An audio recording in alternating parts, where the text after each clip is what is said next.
e vou falar um pouquinho de riscos. Um assunto inédito, nunca falado antes no Resenha do Dinheiro. Infelizmente está um assunto cada vez mais presente, que é o risco bancário.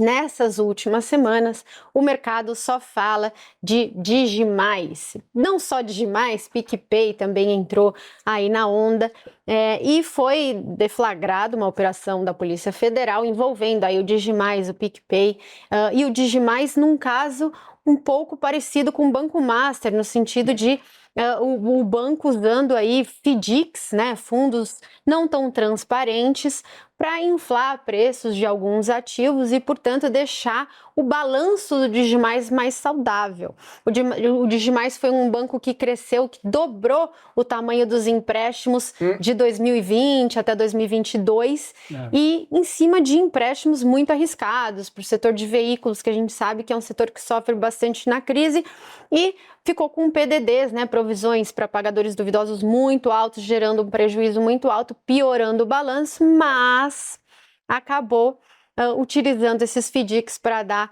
uma limpada nesse balanço e foi essa a operação aí. Acho que abre novamente um precedente ruim. Né? Acho que o ponto é o seguinte, o padrão se repete porque o incentivo se repete.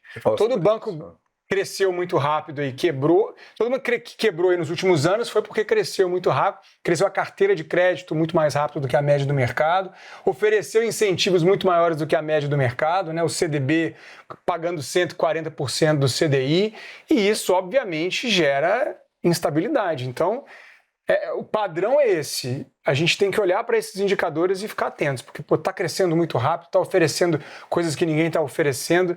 Isso é um incentivo. Os CDBs estão sendo amplamente divulgados com o carimbo da FGC. Novamente, a gente viu isso. O Digimais não foi liquidado, teve essa operação da Polícia Federal, mas nós tivemos na semana passada uma financeira menor liquidada pelo Banco Central, que tinha negócios relacionados ao Banco Master. Agora, o que me chama muita atenção é que nós estamos aí julho de 2026. O caso Master estourou estamos indo então já estamos no segundo semestre de 26. O caso Master estourou do segundo semestre de 25.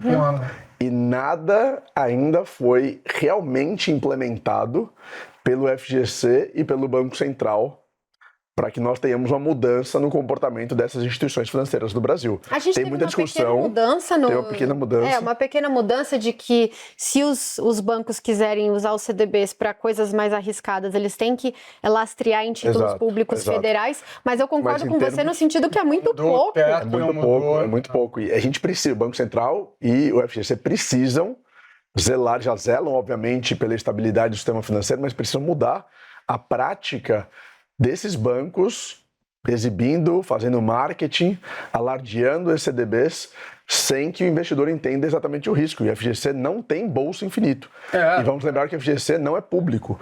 O FGC é uma instituição privada, sem fins lucrativos. Quando o FGC desembolsa dinheiro, sabe quem paga essa conta? Nós todos. O crédito fica mais caro. O crédito fica mais caro para o país inteiro. Então a gente precisa dessa mudança. E a gente não pode se esquecer que o FGC ele não protege o risco. Não é que ele não tem risco porque tem FGC. Ele protege o investidor ali naquele limite que está estabelecido, né, de R$250 mil por CPF, num total de 4 instituições financeiras, até R$1 milhão diversificado em 4 instituições.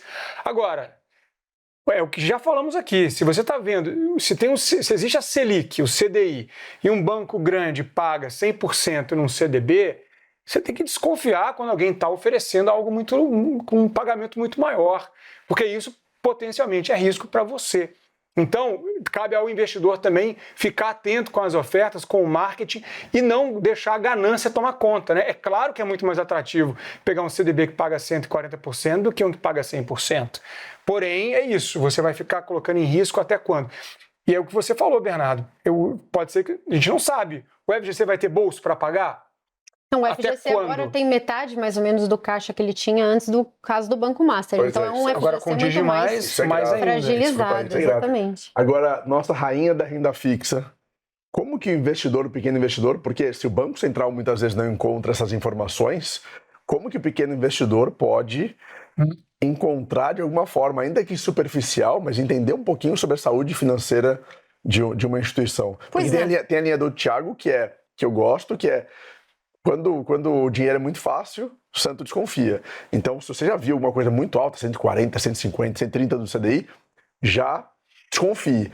Mas o que o investidor pode fazer a mais? O investidor ele tem que fazer uma análise de crédito, né? Eu sei que não é tão fácil para todo mundo, mas o que ele tem que olhar? Primeiro, o resultado do banco é consistente? O banco gera lucro mesmo em períodos de crise? Um bom banco, um banco que atua bem no seu setor, gera lucro mesmo em períodos de crise. O banco tem uma Basileia acima de 12%, 13%, porque a Basileia mínima exigida pelo Banco Central está em torno de 10,5%, varia um pouco, tem umas ponderações mais acima de 13, de 14, já é um banco menos alavancado, um pouco mais seguro. Então tem lucro consistente, tem uma Basileia acima do limite, bem acima, né, com uma folga em relação ao limite mínimo do Banco Central. Como é que está a evolução da qualidade da carteira de crédito? Os bancos são obrigados a mostrar, classificar suas carteiras de crédito e tudo isso a gente leva em conta na hora de fazer uma análise de crédito. Agora, muitas vezes o pequeno investidor fala assim, mas eu não consigo, não quero, não sei fazer uma análise de crédito. O balanço é difícil de ler. Exatamente, não está acostumado com contabilidade. E aí, nesses casos, eu diria, ou você confia em alguém que faz essa análise de crédito para você, ou simplesmente você evita pegar os bancos mais arriscados para você não cair nessa tentação, né, de olhar a taxa e não olhar o crédito. E outro ponto que eu queria fazer aqui é que, é claro que a gente tem um risco enorme no FGC, mas o que mostra todos esses casos é que os nossos órgãos fiscalizadores não têm condição de fiscalizar o novo sistema financeiro com muito mais bancos. Participantes. Então, o Banco Central, que deveria fiscalizar os bancos, e a própria CVM, que deveria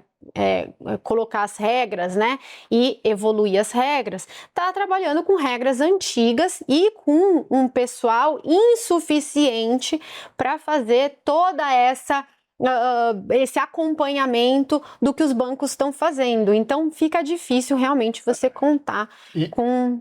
Sim, sem dúvida. E na dúvida, né, porque isso vai só aumentar, o número de instituições financeiras vai só aumentar. O que é positivo, tá? Não é negativo, não é positivo para a economia, a diversificação, a concorrência, né, e até você acessar outros bancos. Mas daí, na dúvida, não sei analisar, não tenho ninguém para me ajudar, não coloque todo o seu investimento num banco pequeno, num banco médio. Você pode diversificar, você pode colocar investimento em banco menor, mas coloque num banco grande também, numa instituição maior, mais sólida, como a Marília falou, que vai ter muito mais capacidade, né, de ter essa solidez que você precisa para os seus investimentos irem para o longo prazo. É isso mesmo.